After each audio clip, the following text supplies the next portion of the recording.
much like Trev. Like, and I saw his hand. I ain't gonna lie, I saw your handwriting one day, and it reminded me of my boy's handwriting. I was like, dude, this dude got hands. Right. Like, he got visual and he got hands. And they were one of the, y'all some of them people that can like fold a piece of paper and cut it and then fold it out. And then, like, what just happened? No, this is beyond origami, bro. I'm like snowflake angels or something. I'm like, what just happened?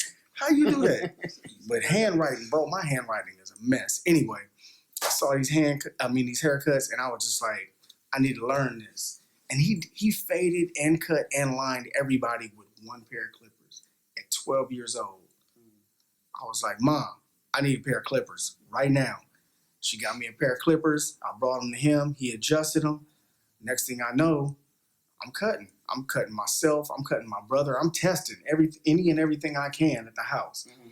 Next thing I know, moving forward, we had a laundry room in our back porch, but we didn't have a washer and dryer. So Mom's was like, I'll buy you a bar stool. I'll buy you a mirror. Okay. And let me cut on the back porch. And next thing you know, I'm cutting my boys, my friends, my cousins, they little brothers for years. But I never respected it as like a career. That's what I want to say. I never wanted to do it, but everything drew me back to it. I had all these different customer service jobs. Mm-hmm. If you name it, you name a company that's closed down, I worked there. So that's how I get down with people. They taught me how to deal with people and make sure the customers come, comfortable and getting what they desire, and then making sure they return clientele. Okay. So that's how it worked. So do you think that licensures was a barrier for you since you already were, or you say this guy was already cutting? And that was my fault. Licensure wasn't a barrier for me. That was my fault because this was always a plan B for me. Okay. Like, I had other plans in mind. I had other things. And they took precedence over you. Correct. In my mind, this was always a stepping stool. Oh, okay. To get to somewhere else. Okay. Does that make sense? Right, yeah. And then once I realized, like, every time I started to step out the industry, God keep pulling me back. Right. Like, and then I had to submit. And then I had to sit there and be like, you know what? This ain't about me. So so guys, what do you think is what makes a barber, what makes people look at barbering more professional, looking at it as a profession as opposed to just something I do? How can we make people to have value in being a barber? I recommend starting off with the newer than market, and I'll follow it up. Okay. In all fairness. Okay. So, from what I get, the way you carry yourself and the way you treat your business, I feel that that's what draws people to want to be a barber. Like, not versus you cutting people hair. It's cool cutting people's hair. It looks good. You're making people look good. They get the girl, whatever, do whatever they need to do. But how you finesse it, Mm-hmm. Like, you finesse it right. You make it look easy. You're like, man, I can do this any day. Right. That's what a lot of people do. They look at it like, man, I think I'm gonna start cutting here. You make money, make your own schedule. Right. It's easy. So you say it's all in how you brand yourself. Exactly. As a barber, yes. On how people take you as being a professional. Mm-hmm. Okay. Absolutely.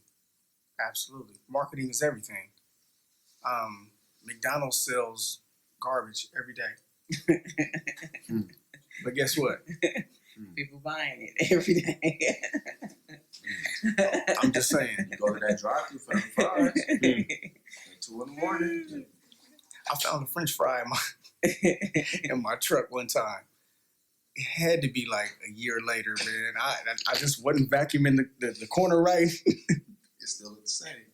I said, it's a whole French fry. Right. I looked at my daughter. Oh. I looked at my daughter and said, "We're not doing that, no." Yeah, I was just like, okay, the professionalism, version of it. Like, what are you presenting, and then moving forward to the whole integrity version of that. Like, what then? Like, are you actually providing? Right. That's what I think of, you know? Like, it's a full, like you like to say, it's more than a haircut, it's an experience, Mm-hmm. you know? Like, yeah, some people cut your hair and then they're either overcharging you or some, not most. They may be overcharging you or they may be, I want to say half-assing, but, you know, not really providing you the service, right? Mm-hmm. Oh, you can wait 3 hours, or I didn't respond. I don't know. I've heard some horror stories in the industries, but professionalism and marketing, and then there's a balance to it. Like, how do we do this right? How do we make each other right? Because I've heard even in my classes, they say the customer's always right. What about the service provider? Right. Am I right? Have I provided you the proper service? So what I hear you saying is like marketing with integrity, marketing with standards, and not lowering them in order to get people to support your business or to Right. come. Right. And you're not a customer, you're a client. Like, there's a difference between a customer and a client, and that matters to me. Right. Like, a client is going to like be as loyal to me as I am to them. Right. Meet me halfway. That's what I'm here for. Right. Some people just next. I don't care how long you waited. Some, you know, Right. to each his own. And Trevor. I think for me, people like the spirit, our three spirits. Mm-hmm. I think barbering gave birth to us, Okay. and I think that I may be a senior and middle age and youth of the children that barbering gave birth to. Mm. You almost didn't choose this because your parents are already in this industry. When you didn't feel like doing it, I found you. And vice versa. So now I believe barbering gives birth to a certain spirit. And what kind of puts a seal on that is the importance of barbering in the African American community. I don't know if you guys know this, but we worked together with Underground Railroad. The abolitionists, no, Betty, let me back up. The freed slaves could not cut black folks' hair. If you were a white man and you got your hair cut, you would get your hair cut and shaved right next to another barber. He's black. You getting shaved, another white guy getting shaved before their meetings in the morning, right? Usually from 8 o'clock until 5 o'clock was when people got their were at work. That's the regular work hours from 8 or 9 to 5, right? So now you always had a meeting.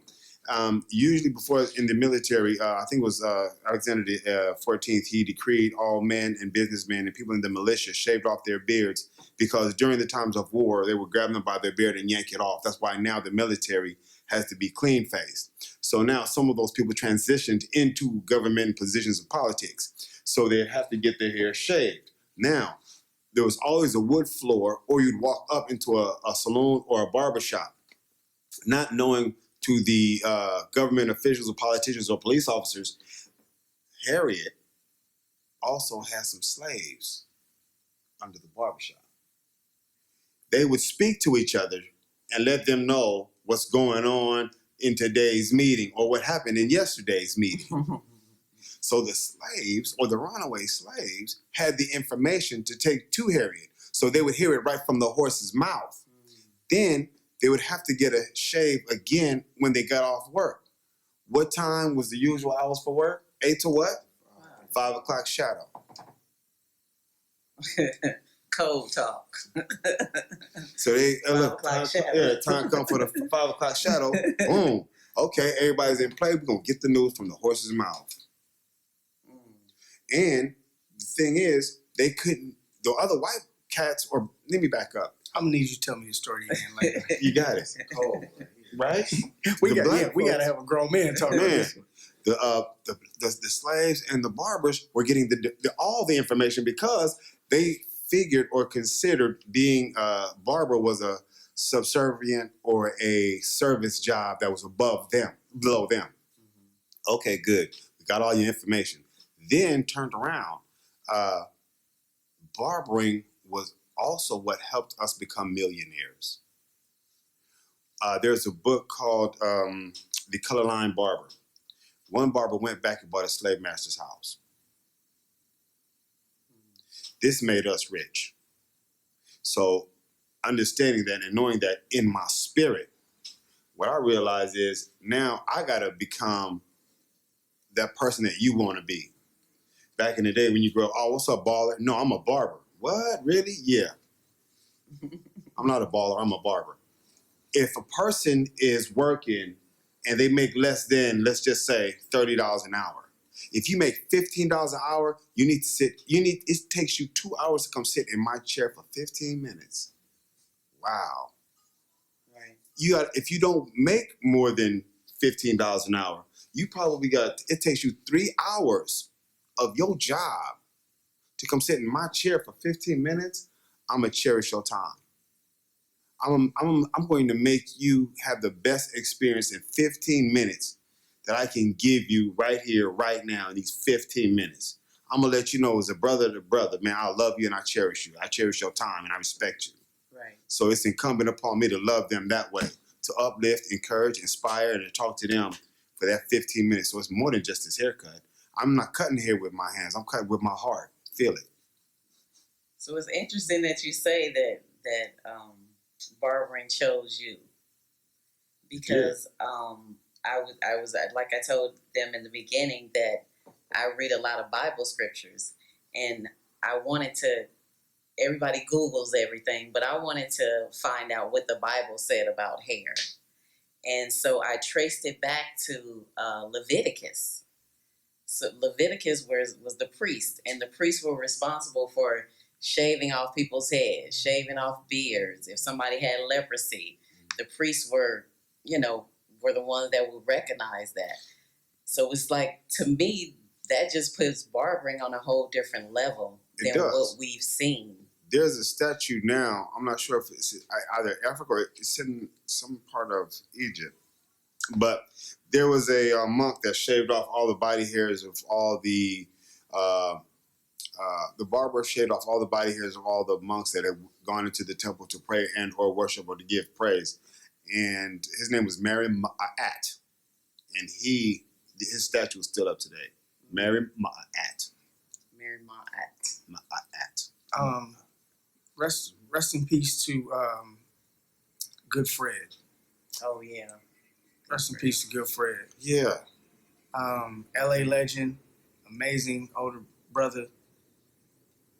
He came to one of my barber classes one time, and he, just gave us some love and told us, gave us some inspiring words. And he made one of the, as far as I know, one of the first hair products for black men to make the grays, more shiny, and then the blacks more. You know what I mean? It was just a good product, and a Jerry curl juice, right? Yeah. So I'm not one to like put you on blast in public, or ask you a lot of questions.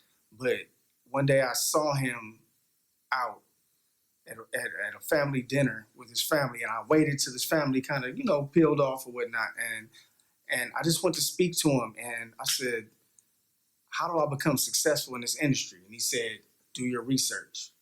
He said, when you know what happened before you, you'll figure out what you can do for yourself. Right.